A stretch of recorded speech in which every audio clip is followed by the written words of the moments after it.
Pura atau Kemalik Lingsar terletak di Desa Lingsar, Kecamatan Lingsar, Kabupaten Lombok Barat, Nusa Tenggara Barat. Pura Lingsar diduga pembangunannya dilakukan pada tahun 1759, yaitu tahun berakhirnya kekuasaan Mataram yang pada waktu itu berpusat di Cakranegara. Pembangunan Pura Lingsar oleh Raja Ketut Karang Asem Singosari dimaksudkan untuk menyatukan secara batiniah masyarakat Sasak dengan masyarakat Bali.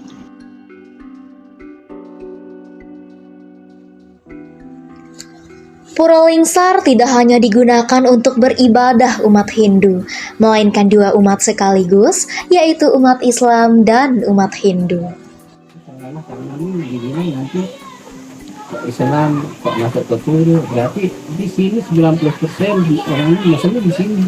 Jadi saudara kita ini datang dari jauh sembahyang ke tempat kami. Maka kalau mau cari Bali ada Lombok, kita punya Bali. Kan begitu. Maka indah kita berbeda. Jangan karena kita berbeda, baru kita itu yang keliru. Maka maka Allah menciptakan perbedaan itu untuk kita berpasang-pasang. Maka ada perempuan, ada laki, untuk kita berpasang-pasang. Maka indah kalau kita berbeda. Itulah laginya Bhinneka Tunggal Ika, berbeda lalu kita tetap satu. Pura Lingsar dibangun berdampingan dengan Kemalik Lingsar yang merupakan tempat pemujaan masyarakat Sasak. Jauh sebelumnya di lokasi ini, masyarakat Sasak telah melakukan pemujaan terhadap sumber mata air yang mereka sebut Kemalik. Nah, di Kemalik ini kan terdiri dari 3 kompleks.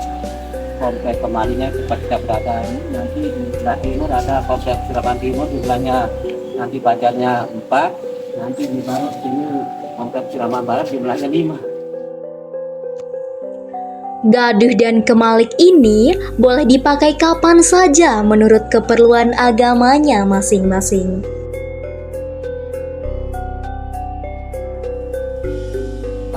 Hilangnya itu, ini mata airnya tidak pernah kering walaupun musim hujan atau apa, musim hujan tidak pernah kering, tidak pernah, airnya tetap seperti ini. Pas nambahnya kalau nambah pas musim hujan, tapi musim hujan tidak pernah kering. Nah ini nampaknya kelebutannya. Nah ini agak bilang kayak itu namanya tahun itu tempatnya itu ya kampung apa tahun penghubung. Dan di sinilah kita dengan sesuai dengan ajaran kita, saat kita sama siapa kita berhubungan secara adat atau apa, di sini kita dididik, kita bermohon sesuai dengan ajaran kita, namanya tahu begitu. Sama siapa? Sama syariat kami, sama yang Muslim, sama Allah, sama kita. Entah nanti agama lain atau apa. Di sini juga dia pakai sembahyang buat kita, acara ritual adatnya.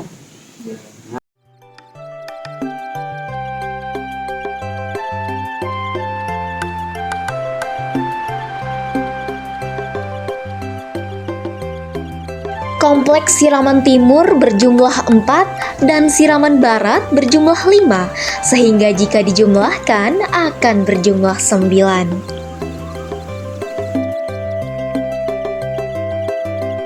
Kompleks Siraman ini digunakan sebagai tempat untuk masyarakat Sasak dan Bali melakukan pengobatan.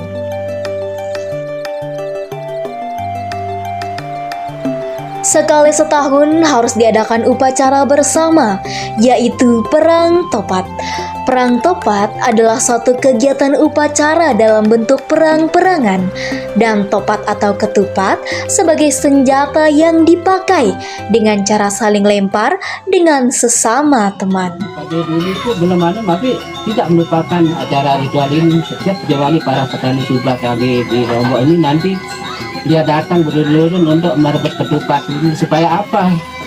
Selain dengan permohonan wali Allah, supaya bumi Lombok kita yang sempurna, maka itu yang dibawa ke sawah, dibawa ke kebun, dibawa ke warung sebagai pelayan supaya padinya limpah ruah, hasil kebun juga begitu anunya. Karena apa? Itu sebagai simbol untuk kita supaya limpah ruah.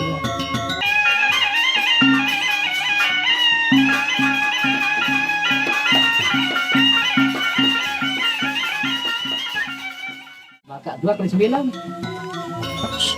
1 sama 8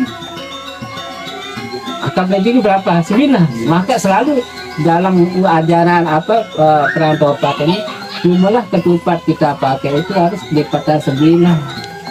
Satu, 2 kali 9 18 kali 9 lagi. Satu atau 2 kali 9 apa? Kali 9 lagi berapa? 192 kan? 1 sama 62 berapa? 9 kan? Harus kelipan 9 itu maka angka paling tinggi itu harus kelipan 9, maka itulah maka ajaran itu bahwa itu.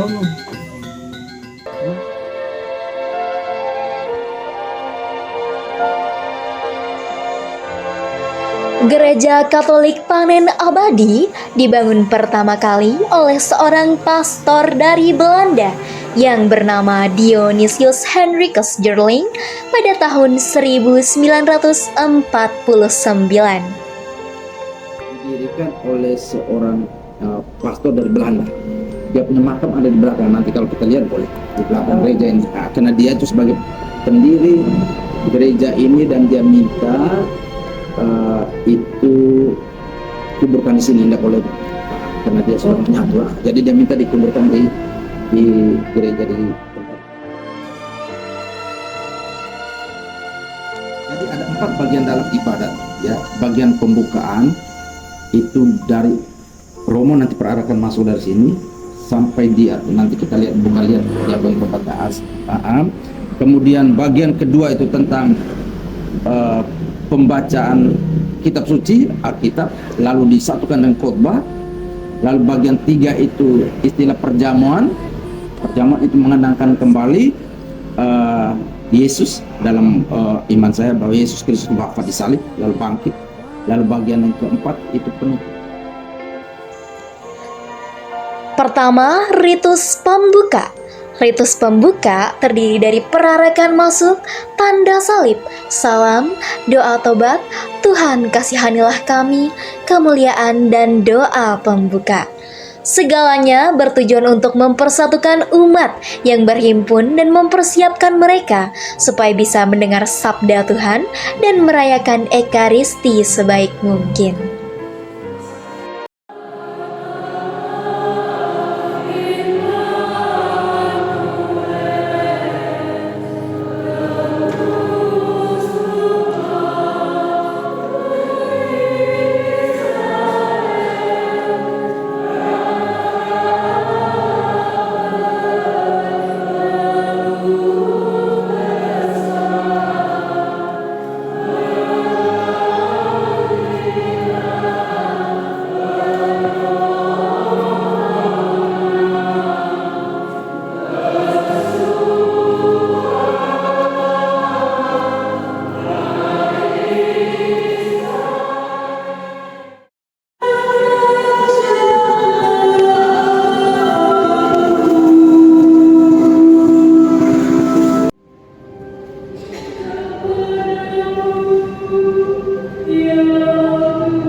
Dua, liturgi sabda.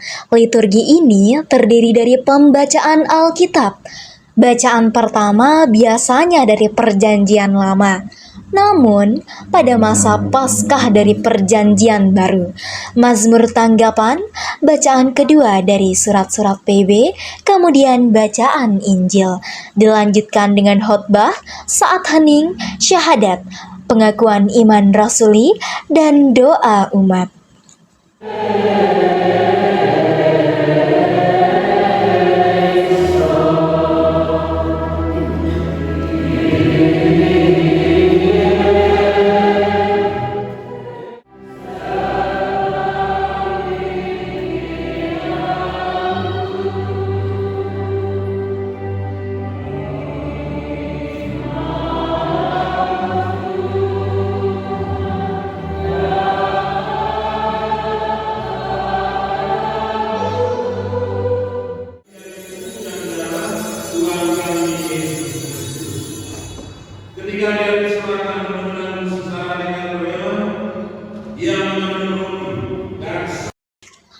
Ketiga, liturgi Ekaristi.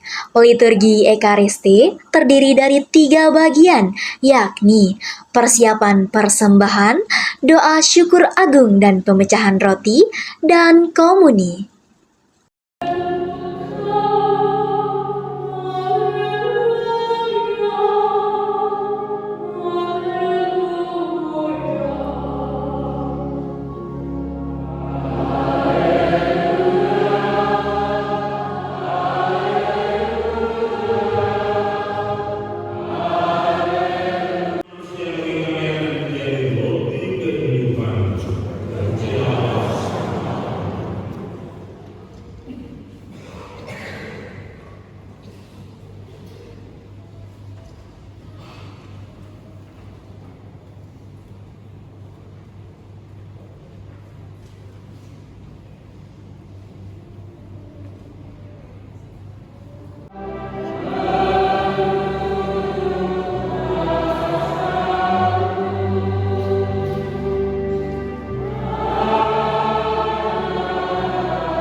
Empat, ritus penutup.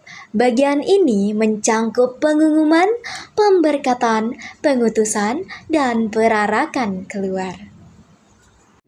Minggu pagi Bapak Presiden dapat bertempat pukul 7.30 di lingkungan Salvatore.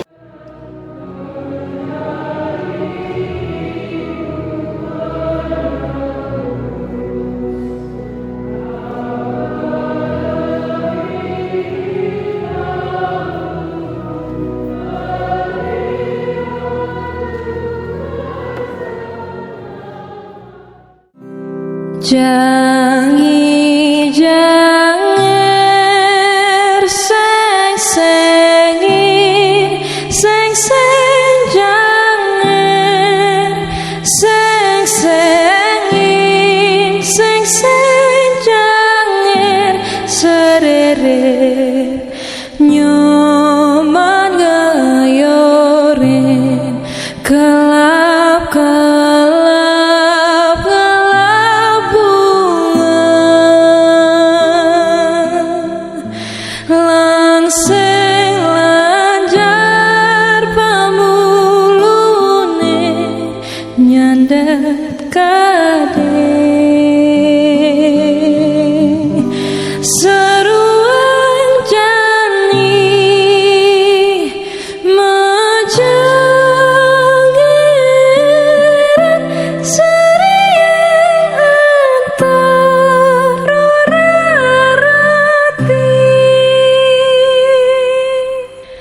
arasi jang jangi janger arasi jang jangi janger arasi jang jangi janger arasi jang jangi janger Beruga elen atas kekembang ari, kembang berinci, kembang berinci,